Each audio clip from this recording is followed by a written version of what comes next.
Welcome, everyone. My name is Ed Stein.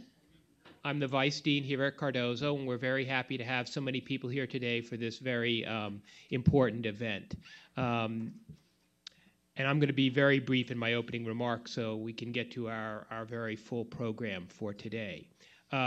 First of all, I just want to thank the Innocence Project for and Ellen Yarashevsky and the ethics program that she heads for putting together this program. This is a really important event to talk about prosecutorial misconduct and making prosecutors more accountable. Cardozo's connection with the Innocence Project is longstanding, and it's a very valued connection. The Innocence Project does incredibly important work, as most of you know, exonerating wrongfully convicted people. And our students at Cardozo get the opportunity to work doing this incredibly important work. A group of them every year work in the clinic at the Innocence Project, and for many of our students, this is a really remarkable way to take what they've learned in the classroom and really get to make a difference working with the Innocence Project, doing the important work that they do. So in a little while, you'll be hearing from a distinguished group of panelists on a panel led by the Innocence Project's Maddie DeLone to talk about prosecutorial misconduct and ways of preventing it.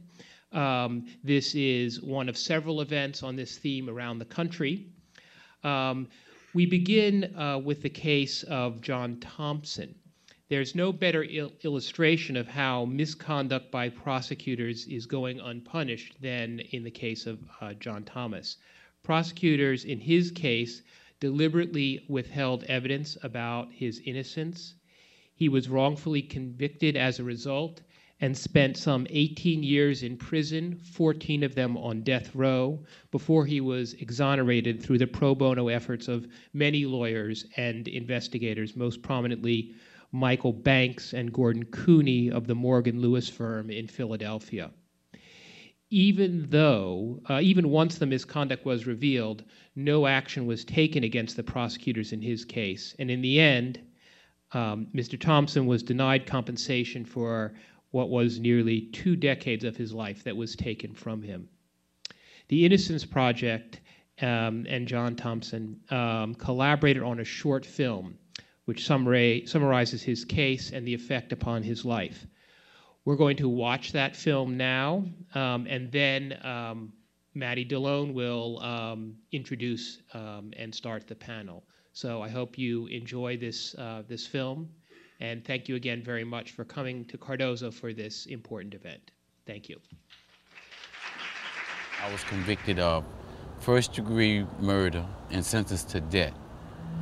There was a lot of pressure on the criminal justice system, on the district attorney office, on the police department to solve this crime because the individual whose son was murdered was a very rich person in the city that put fear in our politicians. The night of the crime, a description went out that the perpetrator was 6 feet tall, medium-built, African-American. January the 17th, 1985, to wake up that morning and watch the news to see that a person that I know had been arrested, Kevin Freeman. The next thing I know, they kicking in our door with the guns blaring out and pointing, scaring the hell out of everybody. And they handcuffed me and told me I was arrested. And they didn't tell me why I was arrested. They said I was being brought down to homicide for questioning. In 8 to 9 hours, I just was interrogated. And the black cop come in, they try to tell me about why I'm being so stupid. They know I don't fit the description. They know who did it, why I'm not telling them the truth. And he decided to play a cassette tape for me. And the cassette tape that he played for me was Kevin Freeman saying that me and him was together. I committed the crime, and he took off and run. When my picture appeared in the newspaper that next morning, people went to calling in and saying that I'm the one that robbed them. They told me, we got something for you. They brought me down and rebooked me on all 8 counts of them on robberies, which one of them led to these 3 little kids that was robbed by the Superdome. With that, they brought me to trial and set the murder case back and decided to prosecute me for that robbery case first. Harry Connick was the district attorney in New Orleans for about 30 years, from the 70s right through until 2002. That was quite a common practice in that office at the time, to charge somebody facing capital charges with another unrelated crime, because it enabled them to get a conviction on a lesser offence first, and enabled that office to paint the person who was standing trial for their life as a very dangerous person. At each stage of our process, the post-conviction process that started in 1989, we lost. And we met with him at the prison to tell him that we had failed, that all our work and appeals had failed, and he was going to be executed in 30 days. We became desperate. Someone in Louisiana referred us to a private investigator. One of the criminal defense lawyers down there suggested a woman, Elisa Abalafia. We had never worked with her. So we asked Elisa, go look. This wasn't saying, go find a needle in a haystack. This was saying, there are a bunch of haystacks and maybe there's a needle in there. We don't know. I focused on the carjacking case because that was the aggravating factor that the DA's office wanted to then use in the murder trial to get the death penalty. The college-age driver, he began struggling and kicking and fighting with the perpetrator.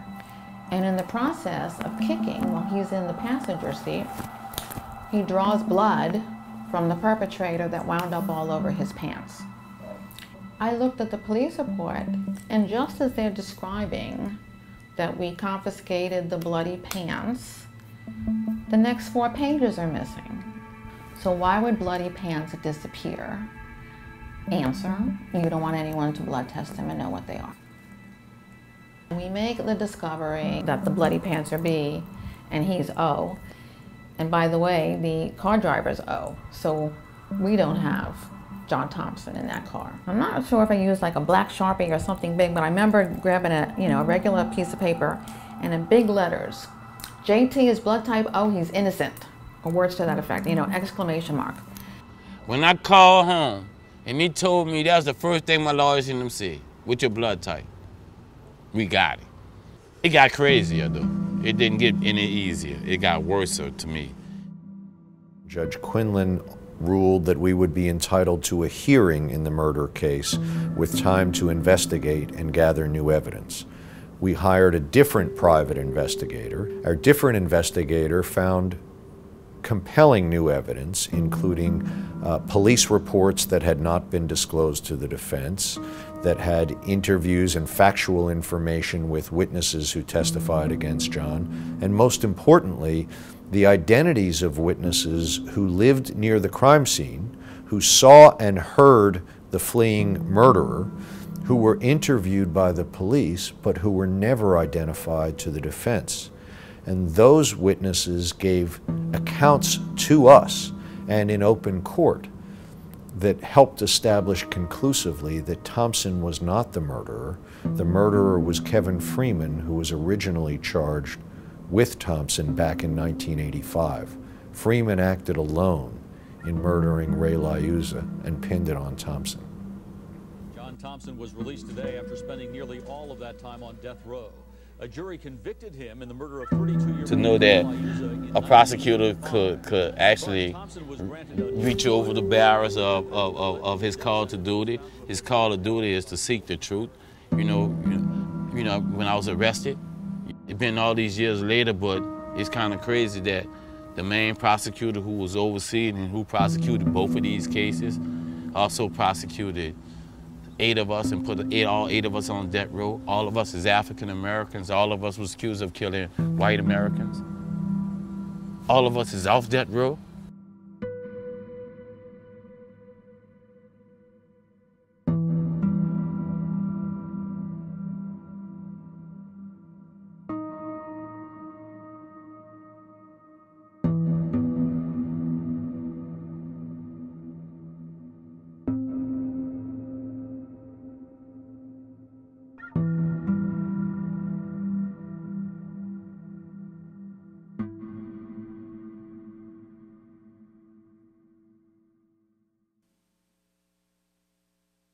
guess it is? Yeah. I'm the executive director of the Innocence Project, and I'm really delighted that so many of you are here tonight for this panel discussion of what will be the first of 6 public forums across the country on a year-long campaign to promote the conversations about greater oversight of prosecutors and accountability in response to serious misconduct. Right after the case, the Supreme Court decided John's case last year, and we realized that the possibility of civil liability to hold prosecutors' offices responsible with civil damages in the courts was all but foreclosed. There still is some space, but it's narrower and narrower, and in some ways we thought if John's case doesn't meet the test, we're not sure what case will meet the test. We began to look at all of the filings that were put together at the time, including amicus briefs from, among others, the National District Attorneys Association and the Association of States Attorney General. And in those briefs, the argument that was made was that civil liability was not necessary because we have other systems at play that hold the prosecutors accountable. We have internal discipline by prosecutors' offices. We have disciplinary systems where state bars or courts can hold people responsible. And for the most egregious behavior, there is criminal sanctions. But our experience, certainly in John's case and in those of other clients' cases, and in fact in general just as lawyers and people listening to what's going on, we weren't aware that there were so many of these systems in action. And to whatever extent they are operating, the public doesn't seem to know about them. And so it was because of the sort of offer that there were systems from these Friends of the Court briefs and our experience, which didn't make it feel that way, and the end of the civil liability or extreme narrowing, that we decided to begin to explore the question. So tonight, this tour actually across the country, I'll just notice our sponsors, that you're the co-sponsors of the forums. We are collaborating with Resurrection After Exoneration, which John Thompson founded in 2007. The Innocence Project of New Orleans, which works closely with John in Louisiana on these issues and others. Cardozo's Ethics Center, and we have Ellen Yarashevsky here who runs that program. The Veritas Initiative of the Northern California Innocence Project and the Innocence Project itself, working together to organize these forums across the country. Through the course of the year, beginning with tonight's discussion, we're seeking answers to 3 fundamental questions. The first is what systems are in place inside and outside of prosecutors' offices to identify and sanction prosecutors for misconduct. And it must be emphasized that we understand it is extremely important to distinguish between error and misconduct. Human error and negligence is inevitable. It should be corrected and remediated. But our focus is figuring out how the distinction between error and misconduct can effectively be made and what can be done when serious misconduct is identified to make sure that those who are responsible are held accountable in an appropriate way. So that's one question. The second is, what do we know from research and experience about how well these internal and external systems are working? And the third, what improvements must we make to these systems to ensure accountability, deter misconduct, and maintain public confidence in the integrity of the criminal justice system? The program tonight will include the presentation of a little bit of data that's begun to be gathered about these issues. Then you'll hear from opening statements from each of the panelists, from my far right to my near right, and I'll introduce them in a minute. Then there'll be some discussion and time for questions between the panelists, and then we'll open it up for at least the last half hour from questions from the audience. In order to make sure that we get a good variety of questions, we've passed out white cards, and we'll ask you, if you have questions, to write them neatly so we can read them. If you'd like your name called out with them, please put your name on it. If for some reason you don't, and we'll try to make sure that with all the questions that may be there, we have a good sampling of questions to direct to the panel later on. At the end of the whole program, there'll be a reception outside with food and some beverages, so if you can stick with us for a while, there'll be something to eat at the other end. The first thing I'd like to do then is, I guess, introduce the panel. So from my far right, Shauna Friedman, and sitting next to her, Ross Furstenbaum, are both senior associates at WilmerHale, who, along with other attorneys at Wilmer, exonerated Dewey Bozella, who had served more than 26 years in prison in New York State for a murder that he did not commit. They are also representing Mr. Bozella in a civil rights action against those who they believe are responsible for his wrongful conviction. Next, Ellen Yarashevsky is on the faculty of Cardozo. She teaches professional responsibility courses, organized ethics programs. She also represents lawyers and law firms in disciplinary matters and serves as an expert witness on ethics issues. To her left is Judge Richard Buchter, who is a justice in the Queens County Supreme Court criminal term. He has been a judge for 25 years, before which he was a law clerk to another Supreme Court justice, and he began his legal career as an ADA in Queens. Sarah Jo Hamilton is a partner in the law firm of Scalise and Hamilton. Before entering private practice in 2007, she was secretary to the Committee of Character and Fitness for the First Judicial Department in New York, and prior to that, she was employed at the Department Disciplinary Committee for the First Department. She began her law career as an ADA in New York County, where she was the first senior trial counsel in charge of domestic violence unit. Judge Elisa Kenderman was appointed in 2007 as an acting Supreme Court justice. She currently sits in Queens. Prior to assuming the bench, she was an assistant district attorney in the Bronx for more than 20 years, where she last served as chief of the Child Abuse and Sex Crimes Bureau. We also know her at the Innocence Project for her work on the Alan Newton case, where she was a very helpful and hardworking prosecutor who helped us free our client Alan Newton in 2006, for which we are eternally grateful.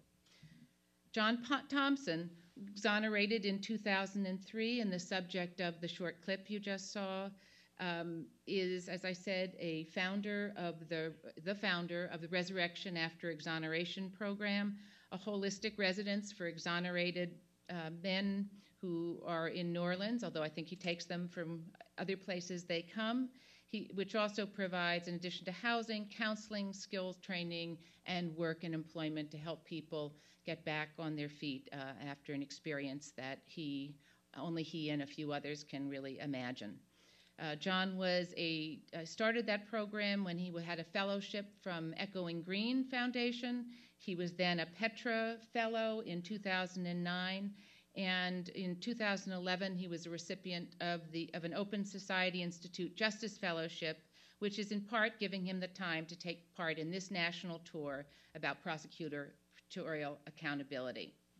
We also did invite representatives from prosecutors' offices who declined our invitation very graciously, but we know that a number of them are here tonight, just they didn't feel it was quite the time to be here. They are here tonight. We are in discussion with them. We hope that they'll provide feedback to us about the evening and that we'll keep that conversation going. They did share some comments with me about some of the programs that they are working on, and I'll share those later in the program, but we appreciate the time and their presence here today. I'm going to do something a little unusual because we had so many panelists. Rather than having someone else come up here and present the data, I'm just going to take a minute to present a little bit of the little bit of data that we know about, that's looked at the sort of frequency of findings of misconduct by prosecutors, misconduct and error by prosecutors, and also the availability of public data about prosecutors being sanctioned for that conduct. There really is very little, and I will refer you both for the full body of these studies and for the data that I talk about. If you go to the, there's a handout that has the website for the Prosecutorial Accountability site, and if you go to that, there you can see their resources, and all of the data that I talk about today, or the articles, will be on the website. The Veritas Initiative of the Northern California Innocence Project has really led the way in collecting and looking at evidence of misconduct and error and the responses by the systems that are there to address it. Their study reviewed more than 5,000 state appellate decisions in California between 1997 and 2010 and found state appellate decisions in California found approximately 800 cases involving findings of misconduct or error by prosecutors over that 14-year period. In 185 of those cases, or more than 20%, the misconduct led to a reversal or a modification of the judgment. In other cases, the courts held that the misconduct, although they found misconduct, was, as the court said, harmless, or did not affect the ultimate outcome of the case. The misconduct and errors included improper argument, improper questioning, failure to turn over exculpatory evidence, among others, but those are the three largest categories. The study also noted two other interesting findings. One, it found that in about a third of the cases, or 251 of the findings of error or misconduct, that the conduct was based on the acts of 107 prosecutors. So to the people at Veritas, this suggests that a more consistent response to error or misconduct the first time we see it could actually help prevent further instances of misconduct by people who are repeatedly found to have engaged in such behavior.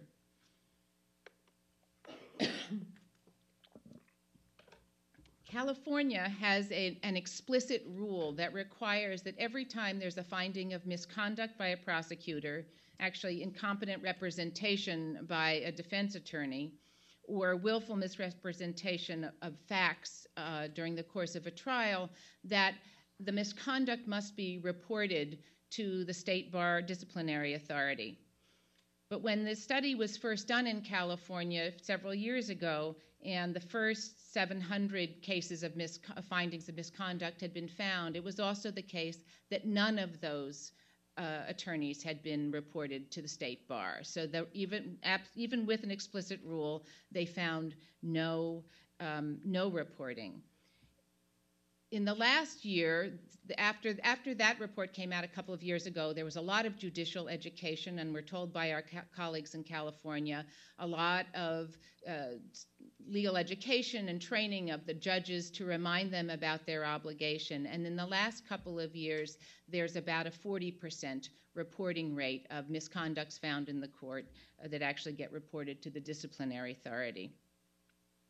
Following the methodology developed in California, each of the states that this tour is going to will try to do a similar, although somewhat smaller, look at the data. That is, the data of published opinions where there are findings of misconduct or error by prosecutors, and at the same time frame, looking to see how many records of public discipline of prosecutors we can find.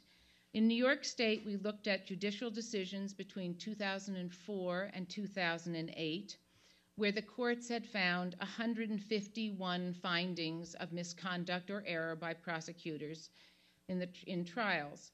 Of these, 35 were found to be harmful, if you will, or that the case, there was a change in the case, either the charge was dismissed or the case had to be retried. In some way, there was a finding that it affected the trial in 35, or about 23% of those error findings. During that same period, there were 3 published reports of sanctions of some sort or other of prosecutors. So I think in both California and New York, while there are a fair number of findings of misconduct, at least as far as the public can tell, by anything that one can find by searching Lexis or Westlaw or reading through the bar disciplinary reports, there are relatively few sanctions. The other study, which I'll just refer you to, but it's something really to read more thoroughly than we have time to review tonight, is a piece done by David Keenan et al., which was published in the Yale Law Review online. I think that citation is also on the website, so you don't need to write it down now. The article is called "The Myth of Prosecutorial Accountability After Connick v. Thompson." And I think that it does a good job of summarizing both the California data and some of the other data that had been collected by newspaper reporters and the Center for Public Integrity in the 80s and 90s. It just gives you a good background of the issue, at least the data. It also describes with some specificity some of the obstacles to accessing grievance systems by people who might want to make a complaint. Whether it's that most places don't have an online reporting system, or that there are often long, sometimes year and 2 year long waits to get any kind of response from a grievance system, all sorts of reasons and obstacles that would minimize people's likelihood to perhaps use the system. And they also report on the fact that very few bar disciplinary systems in this country actually have public reporting of what they've done in general, and then certainly all the study found was that Illinois was the single state that publishes the number of complaints made about prosecutors and the number of hearings about complaints made about prosecutors and the sanctions for anybody who was sanctioned following a complaint of prosecutorial misconduct. And for Illinois, which is not on the tour, there were 99 complaints in 2010 about prosecutors. There appeared to be one trial about a prosecutor, and there was one sanction, which was a suspension of license for 6 months. So that really is the one state that we found that reports this information in their disciplinary system with any specificity. So while it may be true that these systems are somewhat at work, the criminal sanctions, the bar disciplinary, and internal systems, we really have very little public information so that we could know that any of the systems are working.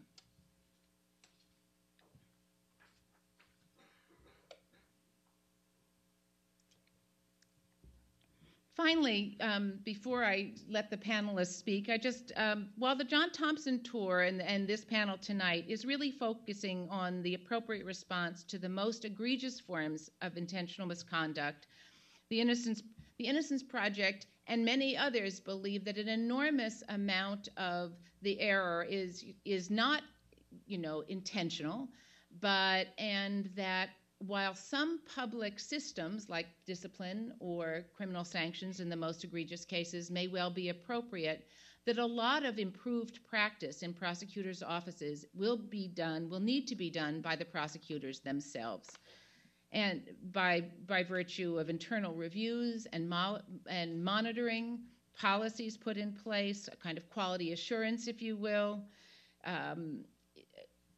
policy clarification, supervision, and training. So while we realize that John's case is really out there and really requires a public response, as do a number of others, this panel is largely about what we do in cases where there appears to be this more serious misconduct. In preparation for the panel, we did reach out to a couple of local district attorney offices where we heard that there were systems in place. And I had the pleasure of speaking to a senior member of the Brooklyn District Attorney's Office who shared with me some of the practices that they have put in place or formalized over the last few years. The first was really the creation of an ethics review committee about 2 years ago, which is made up of 5 senior and or executive level prosecutors who review allegations of ethical violations and recommend to the district attorney what, if any, action should be taken. Ultimately, of course, any action that is taken on these personnel matters are because of the decisions made by the district attorney himself. In addition to taking and encouraging reports from others in the office, the district attorney's office has also asked defense attorneys and judges to report conduct that they believe should be investigated. And I gather that reports have come from judges and defense attorneys. Finally, the committee reviews the appellate decisions for conducts reported on by the courts, this very sort of cases that we looked at and I talked about at the beginning. Responses recommended by the committee can include termination, discipline, referral to the disciplinary committee, training, notes in the file, verbal admonition, increased supervision, or nothing because the complaint was not founded. There have been circumstances where employment ended subsequent to a decision by the district attorney. The office has also increased its training in the last few years with increased initial and ongoing training. Last year, for example, every prosecutor had to attend training by Judge Barry Kamens, who was president in the New York City Bar, and Bruce Green, who's a professor of ethics at Fordham, who has done much work in this area over the years. So we believe this sort of system is a great start. We hope that other offices will come forward later and begin to talk about the things that they are putting into place, and ultimately hope that they will begin to share in some form data about what they are finding and doing in this important area. I think that Ellen Yaroshevsky, when she speaks, may have a little bit more to say about some of the internal systems that people use and much more. So now the format is that I'm going to give each of the panelists about 5 minutes to talk, to just have some opening comments and reflections. We've all talked a little bit together about these issues, and I hope that will give us a good basis of a longer conversation. Thank you. My colleague Ross Furstenbaum and I are attorneys at WilmerHale, and we've served as pro bono counsel for Dewey Bizzella since 2007. Dewey he served 26 years for a murder that he didn't commit. He maintained his innocence throughout his imprisonment, throughout 2 trials, and despite being offered numerous plea deals that would have resulted in his immediate release. We took the case in 2007 on a referral from the Innocence Project. They had looked into his case and identified several problems with the conviction, but were unable to proceed with DNA testing because all of the physical evidence from the crime had been destroyed. The crime for which Dewey was convicted was a murder in Poughkeepsie, New York in 1977. A 92-year-old woman named Emma Crapser was murdered in her own home in the course of a burglary. There was never any physical evidence that linked Dewey to the crime. In fact, the only fingerprint that was ever identified at the crime scene was linked to another man named Donald Wise, who was subsequently convicted of a strikingly similar murder of an elderly woman, similar circumstances, merely 6 months later and in the same neighborhood. Against this backdrop, the Dutchess County District Attorney proceeded to try and convict Dewey in 1983. The only evidence against him at trial was the testimony of 2 convicted felons, both of whom had initially in 1977 said that they knew nothing about the crime, but later changed their stories in exchange for early release from prison. So that was the only evidence against him at trial, and as I mentioned, there was evidence of an alternative suspect. Despite this flimsy evidence, Dewey was convicted and sentenced to 20 years to life.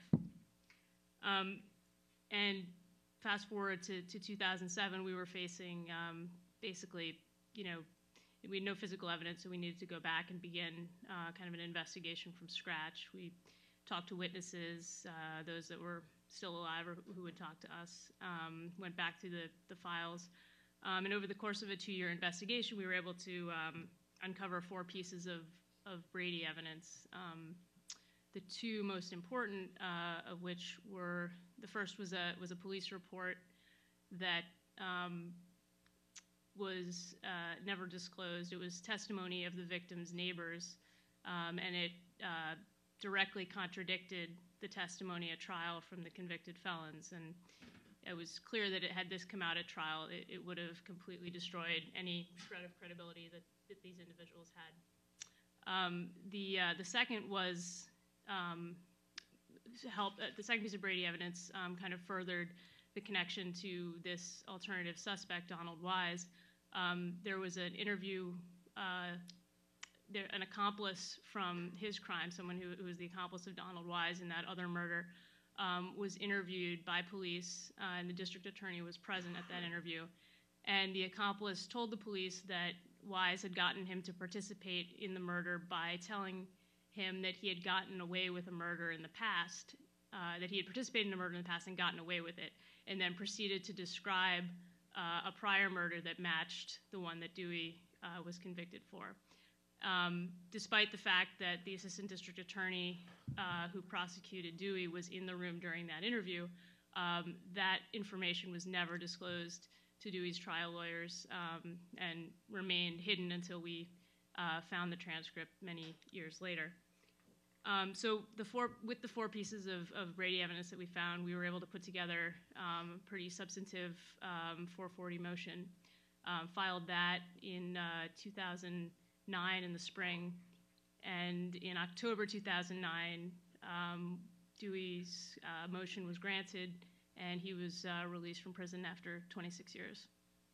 And I'll turn it over to my colleague Ross to talk a little bit about the civil case that we're working on now. Thanks, Shauna. Before I start, I'd just like to acknowledge Dewey Bozzella and his wife Trina are here with us in the front row. Thank them.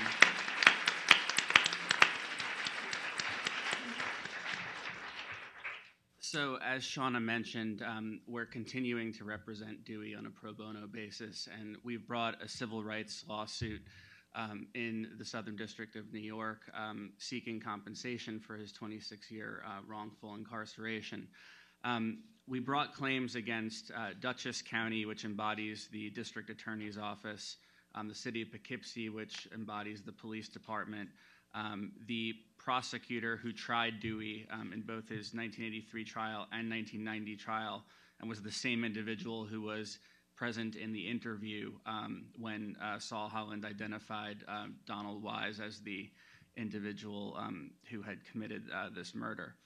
And we also named a detective that was in that interrogation room at the same time. For the purposes of this hearing, I'll focus on the claims against the county and the prosecutor himself. Many of you may know that to sue a municipality under federal law, it's called a Monell claim. There are generally three ways that you can go about proving that type of claim. One is that the district attorney had an unconstitutional policy. So has a policy manual, says Brady means X, but Brady doesn't mean X, it means more than X.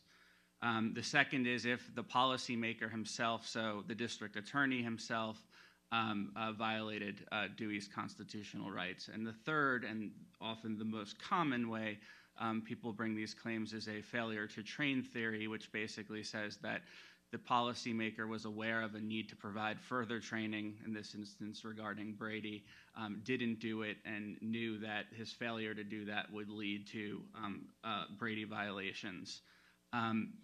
We brought our initial complaint was based on this third failure to train theory. And it was based on talking with several people in the area who tried to give us a sense of what was going on at the time. Keep in mind, Dewey walks out of prison after 26 years. He barely knows what happened in his own case, let alone what was going on in the district attorney's office at the time. But we were able to put together a complaint that basically said that there was no structure in this office whatsoever, no training whatsoever regarding Brady, and that they knew that things like this were going to happen to people like Dewey. At the time, the law in the Second Circuit was that you could plead that type of claim, and that was sufficient to state a claim. Mr. Thompson's case came down in the Supreme Court in 2010. In a 5-4 decision, Justice Thomas, writing for the majority, said that pleading a failure to train claim based only on Brady violations in your own case is insufficient to state a claim against the district attorney's office. And you need to show that there were some kind of prior violations that put the district attorney on notice before the violations in your own case. The judge in our federal lawsuit this past October dismissed our claim against the county, dismissed all but one claim against the prosecutor. Of course, the prosecutors enjoy absolute immunity for anything related to trial, which includes Brady violations. Fortunately, between the filing of our complaint in June 2010 and the judge's dismissal of our claim in September 2011, she allowed discovery to go forward. And during discovery, we found a 195-page policy manual of the district attorney's office. It didn't mention the word Brady once in it. We also found, through our continued independent investigation, that the district attorney actually had an unconstitutional policy regarding Brady. What we found in case file after case file after case file were requests from defendants asking for disclosure of all information under Brady versus Maryland. And in case after case after case, the prosecutor would say, no, we understand what Brady means, but your request is too broad. You're asking for all favorable evidence to the accused. You're only entitled to exculpatory evidence. Okay, well, Brady requires more than the disclosure of exculpatory evidence. There's a huge category of information called impeachment evidence, namely evidence that contradicts the prosecution's witnesses. It says nothing about whether the defendant did it or didn't do it. It simply says that the prosecution's witnesses aren't credible or aren't telling the right story. The affidavits of the assistant district attorneys, this is 6 ADAs in an office of maybe 10 to 15 total, all submitting affidavits explicitly saying only exculpatory evidence is required to be disclosed under Brady. We submitted this in a proposed amended complaint to the court in October, and the court granted our motion for reconsideration and has reinstated our case against Dutchess County based on the allegations of an unconstitutional policy. That's where we are today, and the case will move forward. And I'll turn it over to the next panel member. Terrific. Thank you. For about the last 10 years or so, we at the Ethics Center have been looking at a range of issues in the criminal justice system, bringing together the stakeholders, as we are known, which is to say prosecutors, defense lawyers, judges, criminal justice policy people, to examine various aspects of the criminal justice system, asking questions like, how do we know what we know? What do we know, and what can we do about it? So some years ago, we started looking at informants, asking questions like, how do prosecutors know if informants are telling them the truth? It was an interesting panel we had on that. And a few years ago, we did one on Brady and other disclosure obligations, looking at ways to improve our criminal justice system. And just last year, we did one on post-Padilla, ways to improve the delivery of defense services.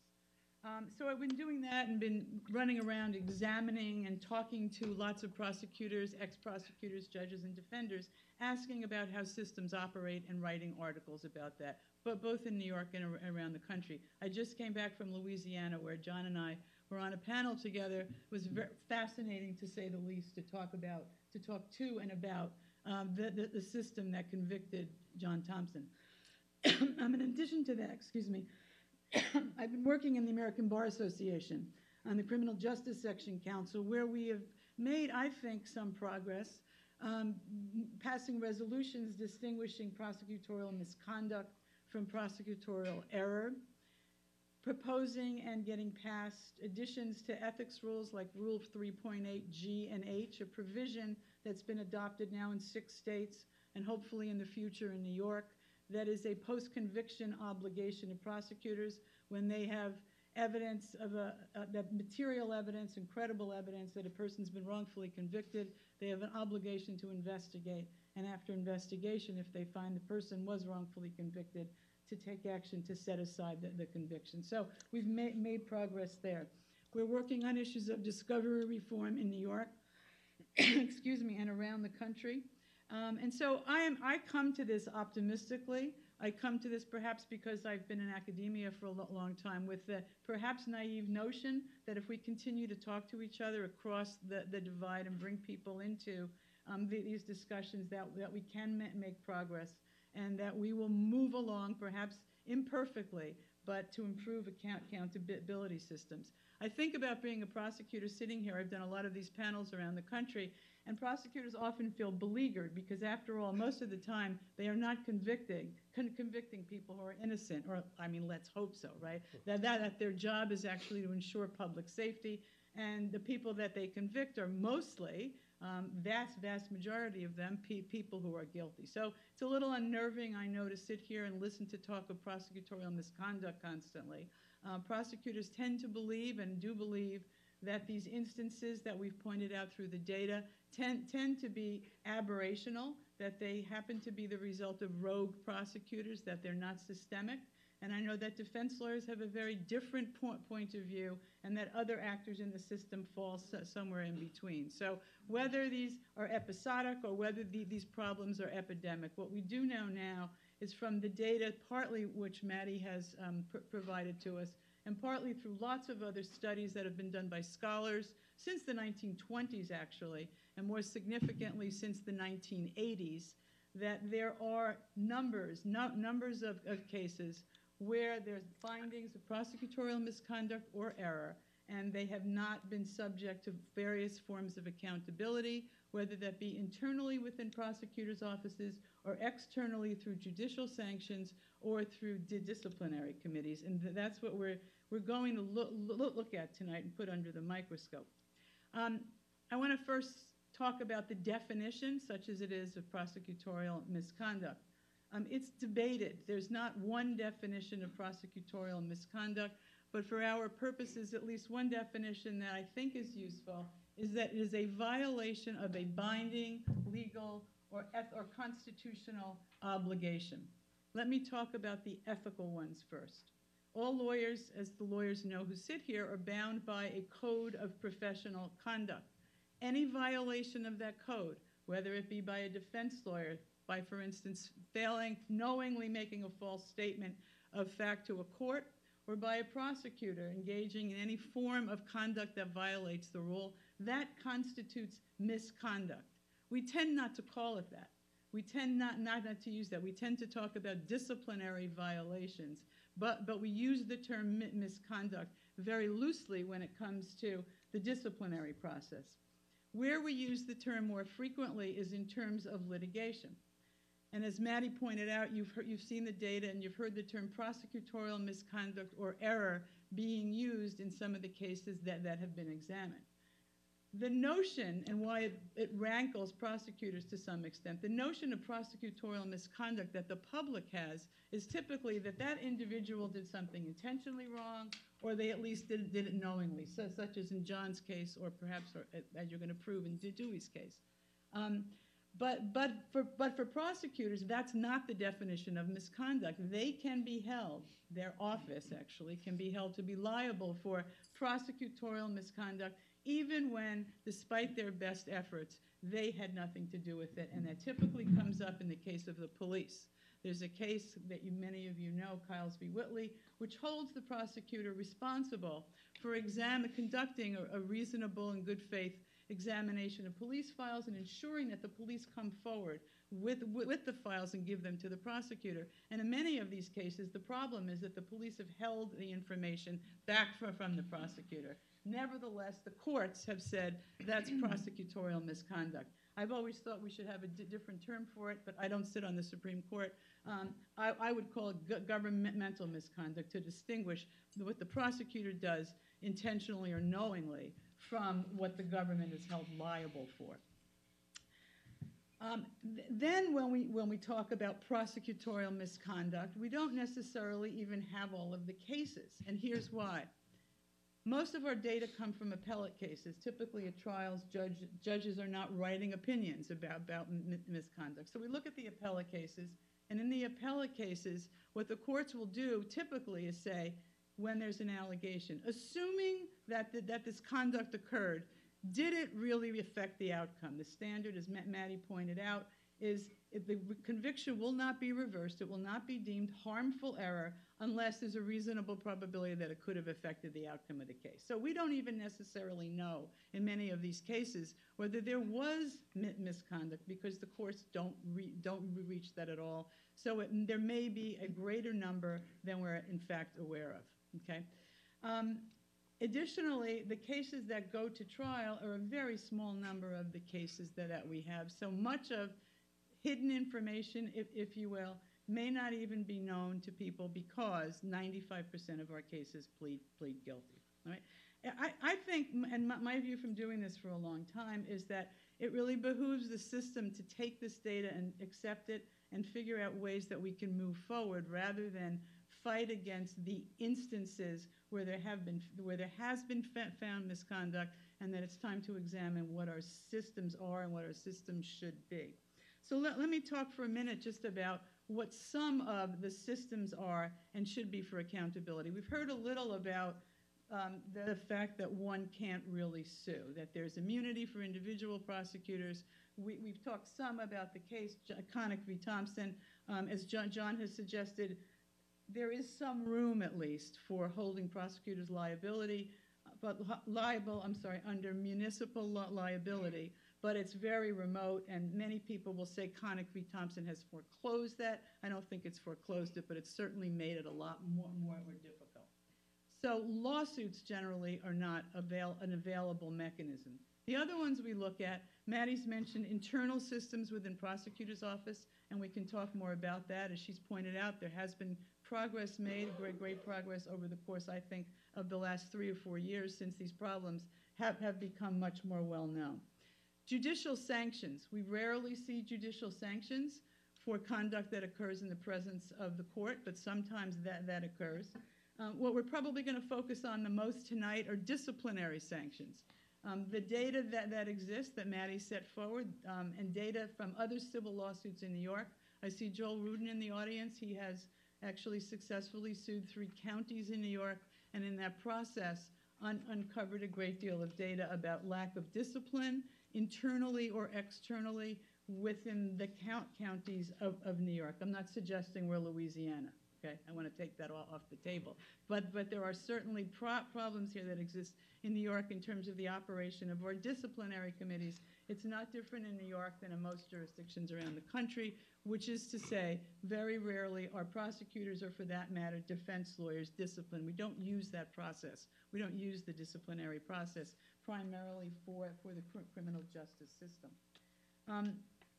The studies that have been done recently, the ones that the Innocence Project has been involved in for some period of time, the recent Yale study by a group of terrific Yale students looking at disciplinary systems, all point to the same conclusions. One, we need greater transparency. We don't have any data. We have spent years trying to gather data about New York's disciplinary system, just general data. How many people, without names, are ever brought before a disciplinary committee for allegations of prosecutorial misconduct? How many of those people are ever disciplined? That data is unavailable, so we certainly need that.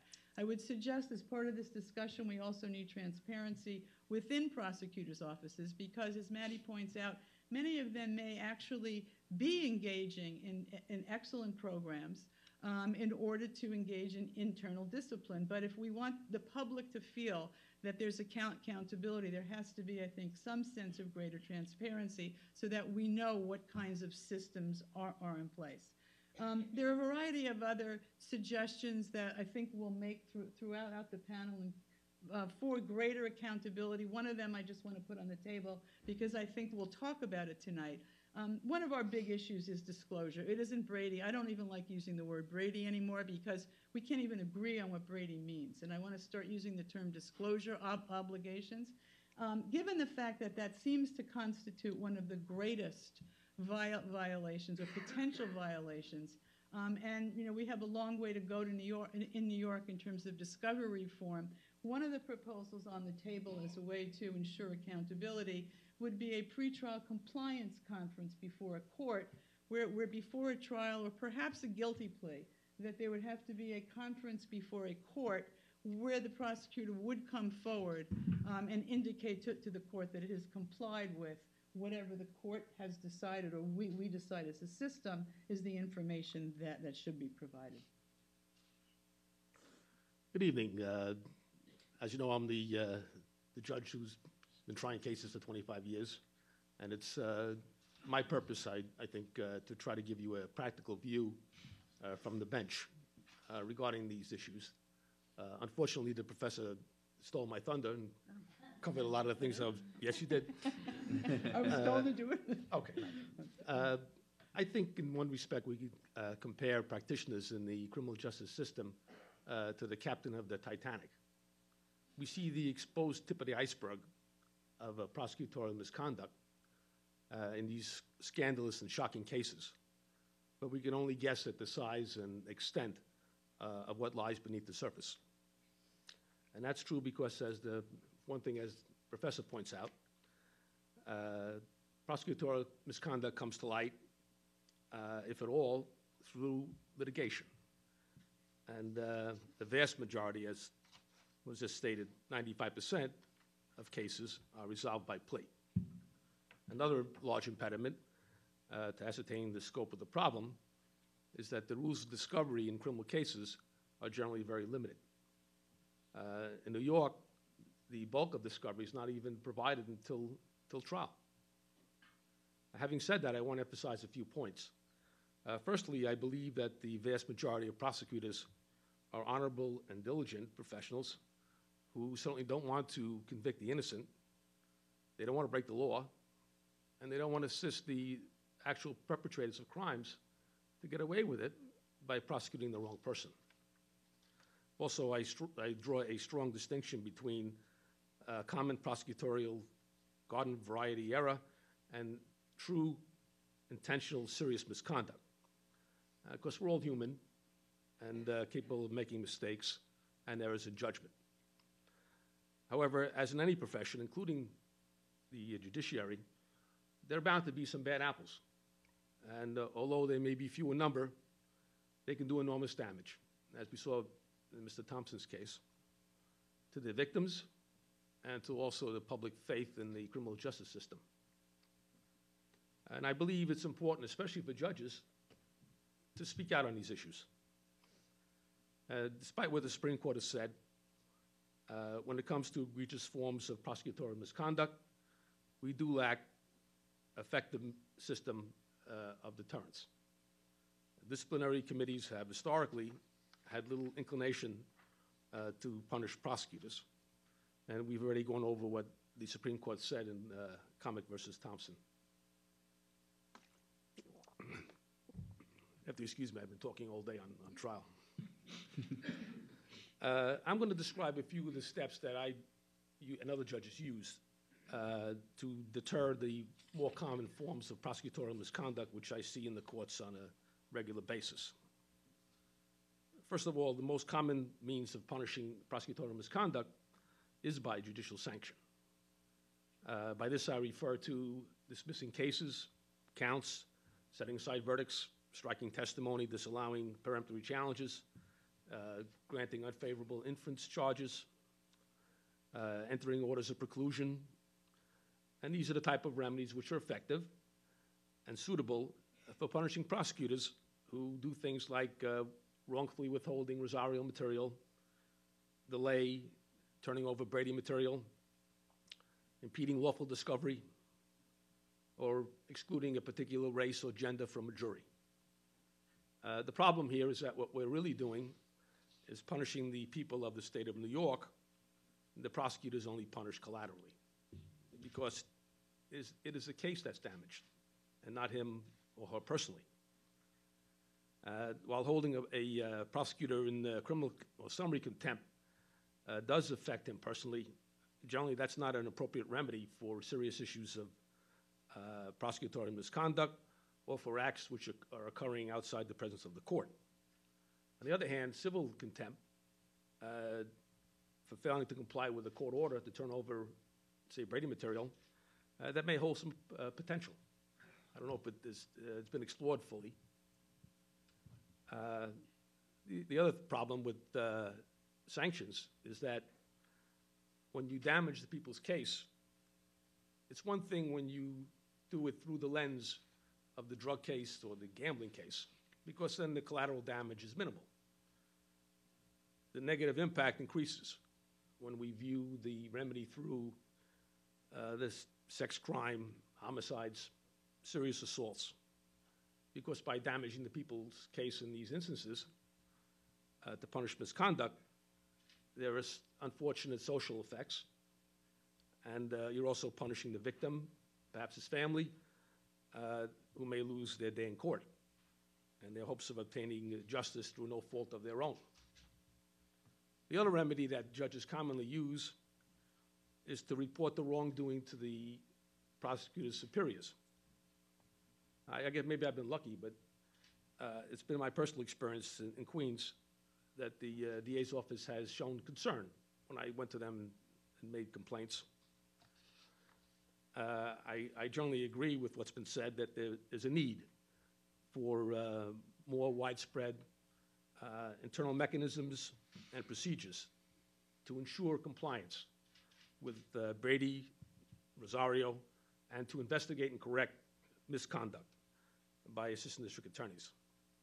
I know that the district attorney's offices in New York City do provide training. They do conduct classes in legal ethics. But it always strikes me that beyond the training that's provided, the question remains: what is the climate or mindset within the office, any given prosecutor's office? And will meaningful punishment be imposed where it's appropriate? And I'm speaking of demotions, suspensions, or even firing. Or on the other hand, is the climate one of indifference, which leads to little or no punitive or corrective action being taken, and perhaps even we see the misconduct defended or justified. In any event, I believe it's problematic for us to rely on any institution to police itself or investigate itself. The investigators are apt to say there's no problem. I'm unaware of any district attorney's office that ever filed a disciplinary complaint against any one of its own assistants. I just want to conclude by giving a few suggestions, some of which you've already heard. I think that there's a need for detailed, clear, and definitive rules for prosecutors, which should be incorporated into the canons of ethics, which set forth the prosecutor's responsibilities and obligations, including an obligation to investigate innocence in good faith through all the stages of the proceedings. But you see, I see an alibi presented and sloughed off, and terrible consequences as a result. As I said, I think, secondly, that there's a need for internal procedures to look into the issues of misconduct. I think there's a need for more open file discovery. And I personally do judicial monitoring of Brady material wherever possible.